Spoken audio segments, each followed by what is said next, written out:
وَلَقَدْ صَدَقَكُمُ اللَّهُ وَعْدَهُ، اور بے شک اللہ نے تو اپنا وعدہ پورا کر دیا تھا۔ کیا وعدہ تھا؟ کہ غزوہ احد میں تمہیں فتح دوں گا۔ اب صحابہ کے دل میں یہ بھی آ رہا تھا کہ بھئی نبی علیہ السلام تو ہمیں پہلے بشارت دے رہے تھے کہ جنگ جیت جاؤ گے، تو ہم تو ہار گئے ہیں۔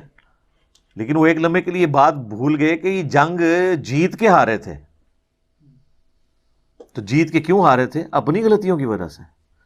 تو اللہ تعالیٰ ہمارا وَلَقَدْ صَدَقَكُمُ اللَّهُ وَعْدَهُ، اور بے شک اللہ تعالیٰ نے تو دیکھو اپنا وعدہ پورا کر دیا تھا۔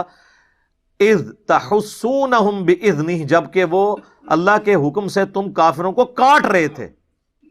حَتَّى، یہاں تک کہ اِذَا فَشِلْتُمْ وَتَنَازَعْتُمْ فِي الْأَمْرِ، تم نے بزدلی دکھائی اور اللہ کے نبی علیہ السلام کے حکم میں تنازع کھڑا کر دیا۔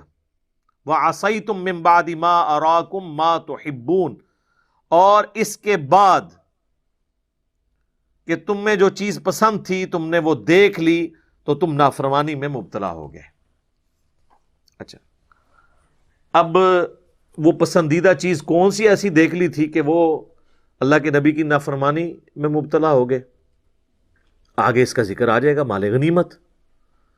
اچھا، بعض لوگوں نے یہ سمجھا کہ شاید یہ قرآن میں جو آیات ہیں یہ شاید صحابہ کی توہین ہو جائے گی، تو انہوں نے اس کا مطلب اپنی طرف سے مولڈ کر دیا کہ جی یہ من بعد ما اراکم ما تحبون سے مراد ہے جنگ میں فتح۔ تو چونکہ صحابہ کی یہ خواہش تھی کہ جنگ میں فتح ہو، تو یہ ان کی محبوب ترین چیز تھی، تو جنگ میں فتح پانے کے بعد انہوں نے جو ہے وہ مال غنیمت سمیٹا، مال غنیمت کی محبت میں نہیں سمیٹا، اور اس میں ڈاکٹر اسرار صاحب بھی شامل ہیں۔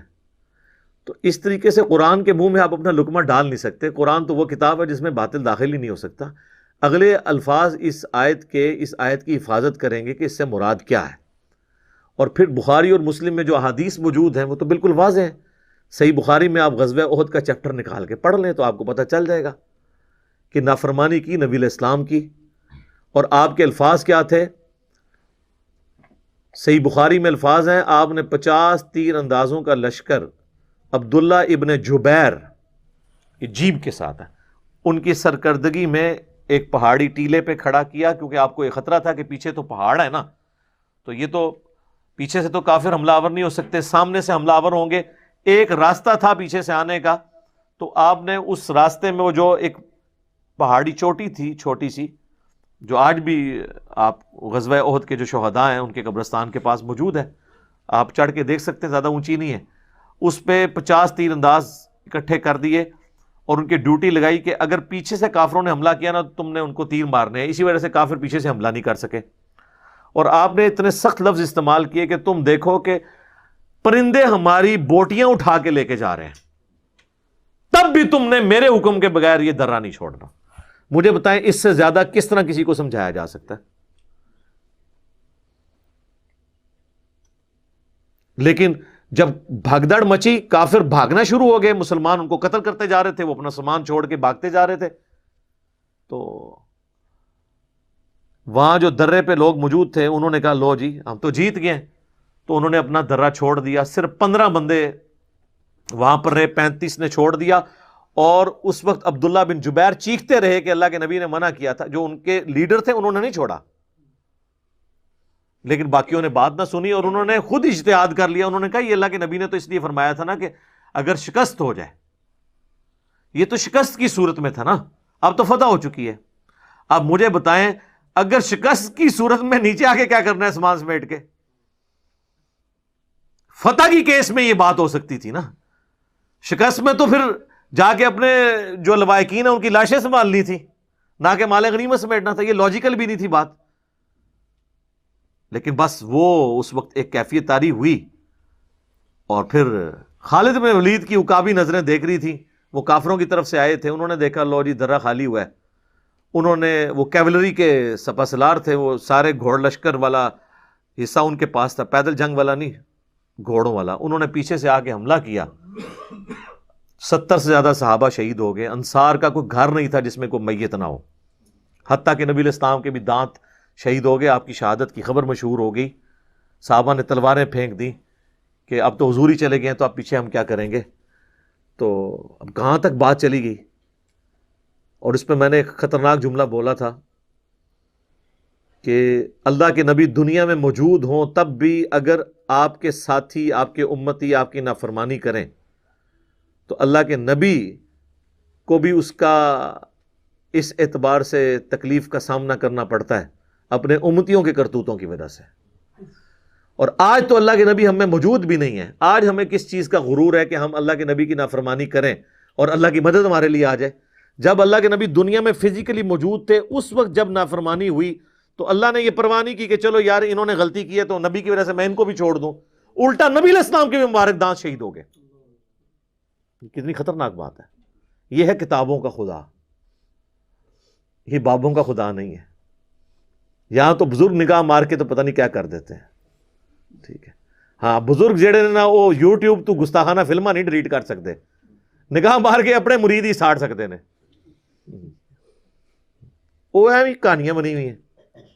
یہ یعنی بڑا خطرناک معاملہ ہے. تو اللہ تعالیٰ فرمایا کہ تم نے جب وہ دیکھ لیا جو تمہیں پسند تھا تو وہ مال غنیمت ہی تھا. دیکھ لیں اسی آیت میں آ گیا منکم من یرید الدنیا، تم میں سے بعض ہیں جو دنیا کے طلبگار ہو چکے ہیں.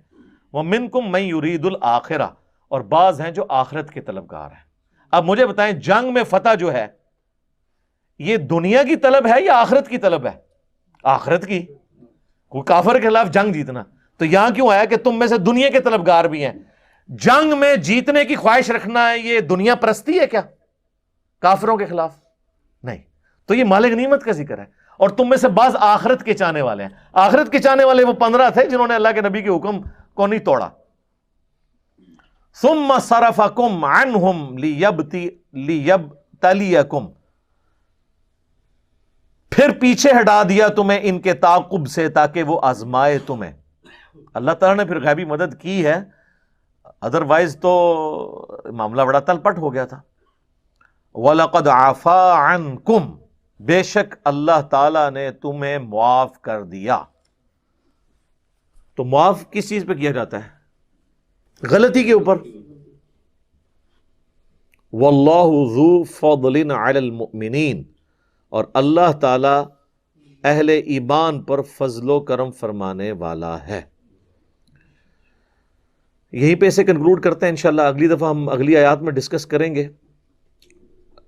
بہرحال یہ آیت اس بات کا ثبوت ہے کہ اپنی غلطیوں کے باوجود اللہ تعالیٰ نے صحابہ کرام علیہم رضوان کو معاف فرما دیا. لہٰذا آج کی ڈیٹ میں ہم اس واقعے کو تو ضرور ڈسکس کرتے ہیں، اس سے عبرت بھی ضرور حاصل کرتے ہیں، لیکن اس کی بنیاد کے اوپر کسی صحابی کی توہین نہیں کر سکتے. کیونکہ جب اللہ نے معاف کر دیا تو ہم تو کوئی نہیں ہوتے ہیں کہ ان کی توہین بیان کریں.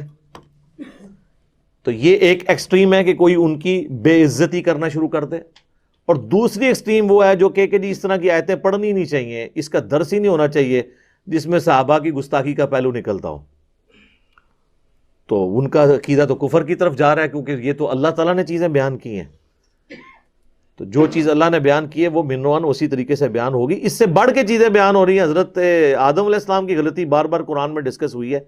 تو اگر حضرت آدم علیہ السلام کی غلطی ڈسکس کرنا گستاخی نہیں ہے تو صحابہ کی غلطیاں ڈسکس کرنا تو یہ تو چھوٹا جرم ہوگا نا. بڑا جرم تو کسی نبی کی غلطی کو ڈسکس کرنا ہے. لیکن اس کے بعد آپ نے توہین نہیں کرنی، بلکہ اس سے عبرت حاصل کرنی ہے. جو اللہ تعالیٰ نے سورۃ الاعراف میں فرمایا کہ ہم نے قصہ آدم اور ابلیس تم سے اس لیے بیان کیا تاکہ اے اولاد آدم، جس طرح شیطان نے تمہارے ماں باپ کو ورگلایا اور انہیں جنت سے نکلوا دیا، تمہیں نہ کہیں ورگلا دے. اور اس میں تو بڑے سخت الفاظ ہیں، تمہارے ماں باپ کے کپڑے اتروا دیے شیطان نے. وہ جنتی لباس اتر گیا تھا نا، اور اس میں آتا ہے کہ وہ پتوں سے پھر اپنی شرمگاہیں چھپانے لگے. یعنی یہ کتنے سخت الفاظ ہیں کہ تمہارے ماں باپ کے کپڑے شیطان نے اتروا دیے، تو اسی بندے دے پتر بن کے رہنا ہے. دیکھ لو. تو اب اس میں کوئی حضرت آدم علیہ السلام کی توہین نہیں ہے، بلکہ یہ توہین گستاخیاں یہ تو گستاخ عربی تے گاف ہوندی کوئی نہیں. یہ سارے ایتھے بنائے ہوئے الفاظ نے. دین کو سمجھیں.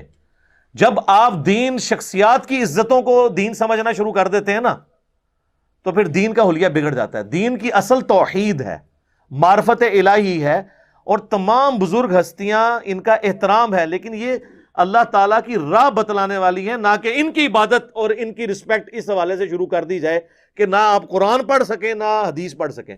بار شریعت کے مقدمے میں مفتی امجد علی جو خلیفہ اعلی حضرت کے، انہوں نے باقاعدہ لکھا ہے کہ قرآن میں جن جگہوں پر انبیاء کی غلطیوں کا بیان ہوا ہے، اس کو تلاوت کے علاوہ پڑھ کے درس دینا حرام ہے۔ دیکھو اندازہ کرو، جبکہ قرآن کیا کہہ رہا ہے کہ ہم نے قصہ آدم اور ابلیس اے اولاد آدم اس لیے بیان کیا تاکہ تمہارے ماں باپ کو جس طرح اس نے ورگلایا اور اس نے جنت سے نکلوا کے ان کے کپڑے اتروا دیے، تمہارے ساتھ یہ کام نہ ڈال دے۔ اور یہ کہتے ہیں اس کا ترجمہ کر کے نہیں لوگوں کو بتانا، اسی لیے شیطان کہتے بھی چڑھے ہوئے ہیں نا، اور کپڑے اتر رہے ہیں، پوری دنیا میں مسلمانوں کے کپڑے اتر رہے ہیں، قرآن کو تو چھوڑ دیا۔ اللہ تعالیٰ سے دعا ہے جو حق بات میں نے کہی اللہ تعالیٰ ہمارے دلوں میں راسخ فرمائے، اگر جذبات میں میرے منہ سے کوئی غلط بات نکل گئی اللہ تعالیٰ ہمیں معاف فرما دے، دلوں سے محب بھی کر دے اسے، ہمیں کتاب و سنت کی تعلیمات پر عمل کر کے دوسرے بھائیوں تک پہنچانے کی توفیق عطا فرمائے۔